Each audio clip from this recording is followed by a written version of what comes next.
রমাজানের প্রস্তুতি নাম্বার 1, আমার সেটা বলেন। রমাজানের প্রস্তুতি নাম্বার 1 হচ্ছে যত দুনিয়াবি কাজ আছে সেই কাজগুলোকে কমিয়ে ফেলবো। দুনিয়াবি কাজগুলো কি করব?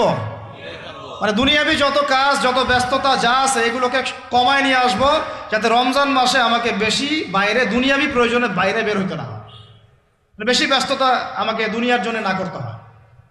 মনে করেন যে আপনি চাইলে এখন যদি সামর্থ্য থাকে রমাদান এবং ঈদের বাজার করে রাখতে পারেন, কারণ লাইলাতুল কদর নষ্ট করে ঈদের বাজার, আর রমজানের অনেক রুহানিয়াত নষ্ট করে দেয় দুনিয়াবি বাজার ঘাট, তাই না? সবার সামর্থ্য হয় না, কিন্তু বড় বড় যে বিষয়গুলো আছে, বড় বড় খাবার, মৌলিক খাবার, এগুলো আপনি 2 মাসের জন্য বাসায় রাখতে পারেন যদি সামর্থ্য থাকে। সামর্থ্য নাই তাহলে সেটা আলাদা বিষয়। মোট কথা এটা শুধু একটা বিষয় বোঝাচ্ছি না, দুনিয়াবি যত ব্যস্ততা এগুলোকে কমায় রমাজানের জন্য প্রিপারেশন নিতে হবে।